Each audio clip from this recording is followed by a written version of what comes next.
Hey friends, welcome back to my channel. Today we're taking another look at the Natasha Denona Gold Palette. Creating another look as well as doing a few comparison shades between the blue eyeshadow in Aries and also some shades in Sunset. I just remembered I'm going to grab the Colourpop Karuchi and Colourpop Brown Sugar Cream Gel Liner Pot because I felt I didn't use it to its full potential in my brown sugar collection video. I'll pop the link up above and down below so you can see the full collection, swatches and all. So if you want to dive into this tutorial, then please keep on watching. If it's your first time here, my name is Alicia. Welcome to my platform where I combine everything movement and beauty. I love eyeshadow and backbending. Most of my movement stuff is on Instagram, but I'm definitely looking to add more movement tutorials and flexibility stuff on here, so stay tuned. Like you've been saying that for ages.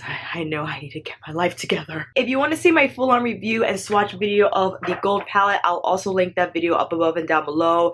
We'll go into the concept of the eyeshadow palette as well as the specific shade descriptions and a look using primarily the green shades. Today we're going to dive into the neutral ones, and I had mentioned in my first video that I feel if you keep within the sections how the eyeshadow palette presents itself, then you would not get mud. But when I first used it without any product knowledge at all, I was hopping from here to here and I felt like I didn't get the saturation and the final look that I was expecting. So today we'll dive into these, but I also wanted to quickly swatch the icy blue shade from the holiday collection that released, I believe, last year. You like my nails? This is Cancer from the KL Polish Zodiac Nail Polish Collection. I received compliments from, because it's hard to find like a gray tone nail polish for tan skin. I feel like it might be either too taupey or it's not bright enough to actually show, but I love how this color, because it's not all the way gray, it's a little bit blue. Low-key reminds me of Deep Space from Pat McGrath's Dark Star palette. It was too much inspiration at one time, I'm sorry. So here's Aurora from the gold palette. We got Aurora there. I'm gonna do that again because I felt like something was on my finger already. Here you go, clean finger. Let's do it again. There's Aurora. This is a new creamy chrome crystal shadow. She launched this new formula in the gold palette, so it's like the chroma crystal topper she had in her previous palette, but this formula has a little more body, a little more texture to it. Now we'll go in with Icy Blue from Eris, and that is next to Aurora. I think Eris is a better shade, period. It might be because it's a different formula altogether, but the reflectivity from Eris, I feel, it just slaughters Aurora. But in the end, we're talking shade difference. The color is totally different. Icy Blue is a like almost turquoise icy blue light, whereas Aurora is more of a deep teal shade. Peacock, however you want to call it. And the shine is gorgeous. If you have Eris and maybe just want to layer on that shade to Aurora to give it a little more pop, then why not? I also wanted to show Sunset side by side with the gold palette because I know off the top of our head we might feel that they're similar, but they are very different. Sunset, you see, has a lot more terracottas, a lot more orange, whereas gold relies on more like the beige, the tans. I feel because of that is more user-friendly. Now at the time, this was a lot more user-friendly than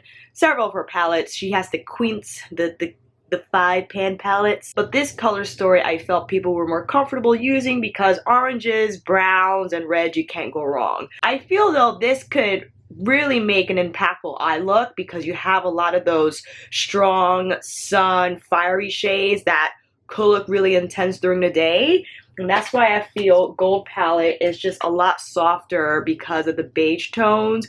Very easy crease looks, wing liner, call it a day. But if you want to have some fun, you got the teal shades in there. So makeup is already done. I will list all products that I use for my complexion down below. And with all that said,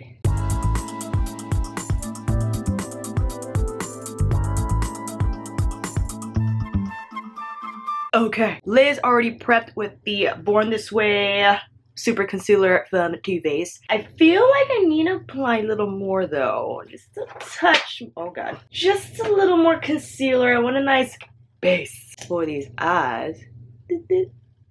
Alright, maybe I could actually stay in frame today. Every time I edit my footage, I'm like, Alicia, seriously, when I get another camera that I could actually attach a viewfinder to, I could technically, I feel, attach a viewfinder to this camera.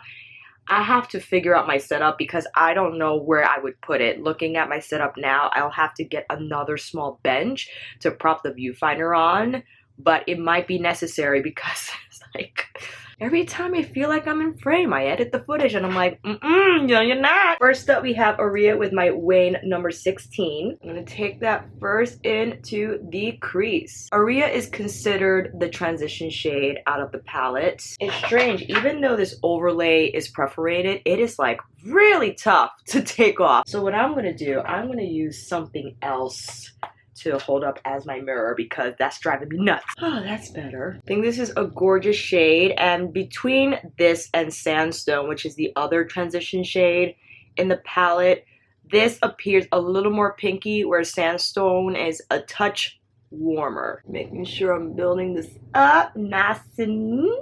Alright, next up, I think we're going in with Teak. And with that, I'm going to use my Wayne number 4, which is not a good color. Oh gosh. I do wipe my brushes on a microfiber towel in between shades. I do have the color switch. I just like the towel because I feel I have a lot more room to work with, a lot more material to work with. That's a lot better. I'm gonna take that now lower outer corner. That does add depth. It's so crazy when you see the shade in the pan. It's like you wouldn't expect it to go on like this. It's very strange. I'm just slowly using circular motions to still have control over the shade. I'm also going to take it now to my lower lash line. Why not? I'm going to start building this up. Now with my Sonia G Worker 1, moving into Log. I'm just going to start building this shade onto the V. I'm using patting motions because I want to get the color on there first.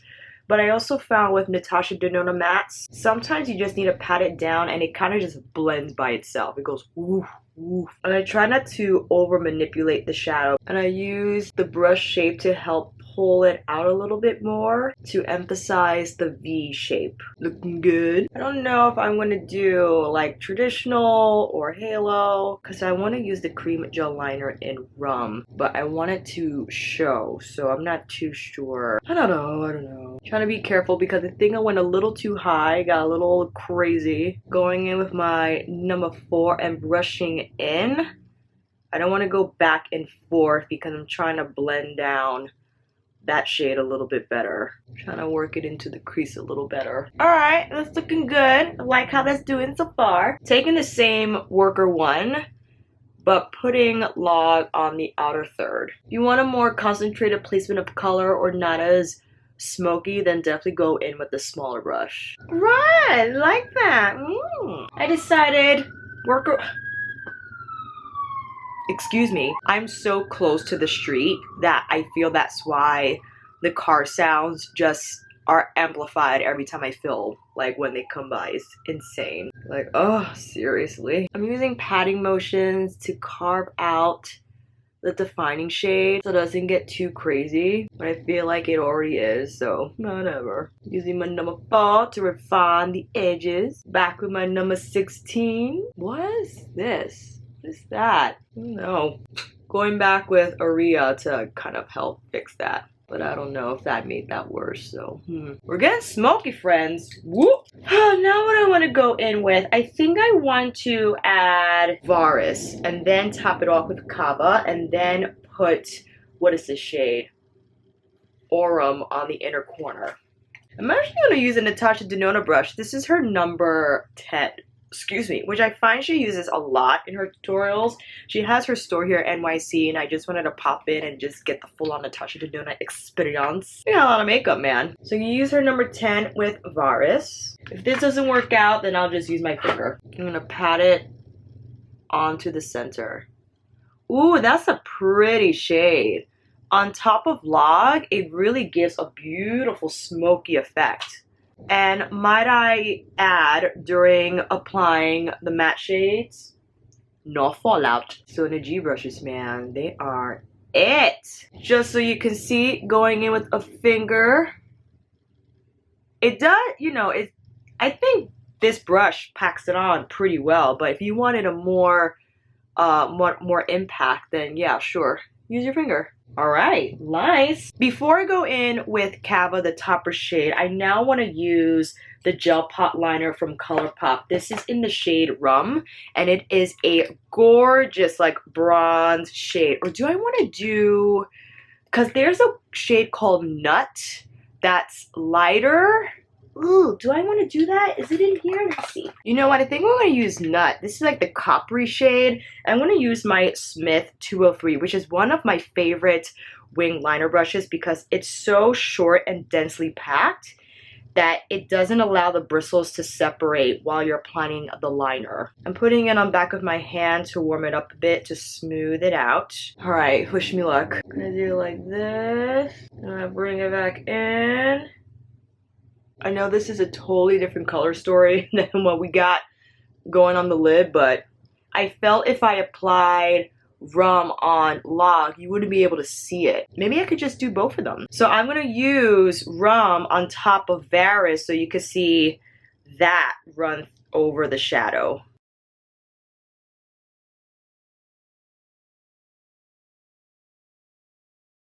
How is that? I feel I need to make this wing bolder. I feel like it's not wingy enough.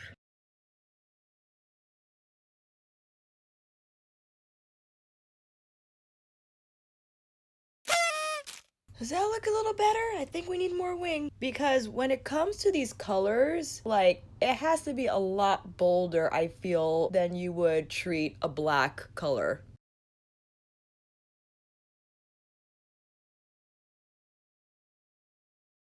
All right, I think that's kind of better. What do you think? I think that's all right. All right, I'm gonna go off camera and do this other wing because I'm gonna be here all day. All right, I try to salvage this liner, but that's a pretty cool shade. And I feel for these to really pop on the lid, you have to build it up and make it into a thicker wing that you're probably used to. What I do want to follow up with is take Sonia's smudger, which is so dirty. Oh my god. I'm gonna take her smudger 2 brush, but with the Rum shade, and use that as my waterline color. See how that goes. I don't usually like to put eyeliner on my waterline, but you know, to enhance the bronziness of this look, I figured why not? Ideal to apply on your waterline with because the bristles are incredibly soft and they don't stab the skin.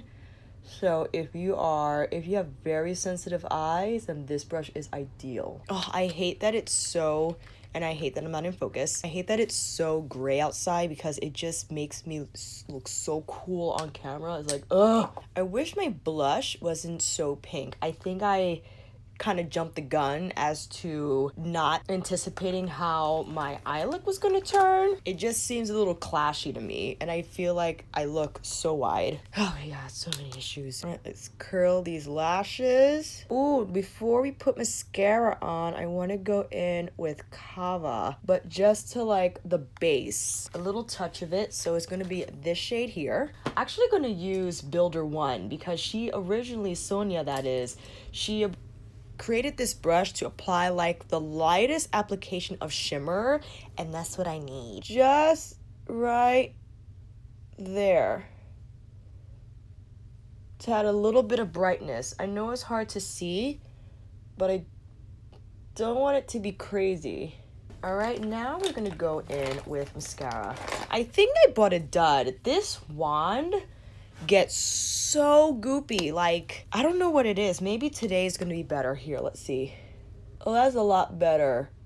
I feel like when I pulled out the wand, there was so much mascara on the bristles, and that never happened to me with this mascara. And I can understand why that would make people hate it because it's just way too much product to work with. I still have my tissue on standby because I have to wipe this down anyway. It's just too much. Oh, this is getting goopy. I also just need to have disposable spoolies at hand because those are crucial when dealing with very goopy mascaras. When you go in with the same wand, even though you wipe the product away, it still just adds too much, and then they become like spidery, and I don't like my lashes to look spidery. I like them to look wispy and full. Using Aurum now with my pinky. I'm gonna pop that on the inner corner. Also going in with, this is a Smith 253. It's the small hourhead flat. Just any pieces of mascara I see, I'm just slowly whisking them away, or not really slowly. I'm not moving slowly. Word choices, hello. And I'm gonna take Cava, the top shape that we applied on the lid, under my lashes. To tone down the pinkiness of the blush, I'm going in with my Sonia G Face 1 and the finishing powder in the Hourglass Unlocked Ambient Edit palette, and kind of just buffing away some of that color so it doesn't look as intense. And pat that down. All right, lipstick. What shall we do today? You know what we're gonna do today. Mixing my Ofra Long Lasting Lip in Verona with the Dose of Colors Desi and Katie collab in My Main. First, Verona on the outer corners. Now my main center. Versatile Chestnut to clean up the lines. Extended play on the lower lashes. And here's the finished look. How do you like it? I really love how the eyes turned out. I think it was fun to use the cream gel liners from Colourpop. Definitely have to find the right brush because they are very creamy in nature, but you have to find the brush that's going to take advantage of that texture. I used a very short, densely packed angled brush that I think might be better for a cream color. When it comes to metallics, I think you need more of a paint brush to kind of lay down the metallic pigment smoother, but I still made it happen. It took me a couple of tries. Again, because it does dry down quickly, you're gonna have to move fast, work well, because if it dries down and you add more color, it'll start to gather and get really textured on the lid. But just make sure you use short stroke, pack down the pigment, and I think you'll be all right. I love how my eye look turned out. Let me zoom you in a little closer. Here are the eyes. Look, I'll look down so you can see the liner on top of the shadows. I think it turned out pretty well. I can't really complain. I was afraid that the liner wouldn't show against the shadows, but I think it shows pretty well. Now, you're more than welcome to add, I am so bright right now, I'm on auto, sorry. You're more than welcome to add lashes. I just know that I'm not going to wear lashes because I have to teach and have to train, so they're not the most comfortable thing to wear. If you're looking to just do regular mascara or maybe a light pair of lashes, go for it. I hope this tutorial helped, especially since we dived into these colors instead of the greens. I really love this palette. I think it's versatile, and I think it's softer than a lot of her palettes and a lot more user-friendly. So if you were thinking about getting it, I'll think you'll gain a lot of use out of it. Let me know down below if you managed to pick up the gold palette from Natasha Denona or any other palettes from Denona thus far. If you also picked up anything from the Brown Sugar collection, if you got your hands on the cream gel liners and how you like them, and we'll take it from there. And that, my friends, is a wrap. Thank you all so much for watching. I hope this video helped, and if you like this video, please give it a thumbs up and subscribe to my channel. And until then, I'll see you on here again with another tutorial, chit chat, demo, or review. Take care, and I'll see you again soon.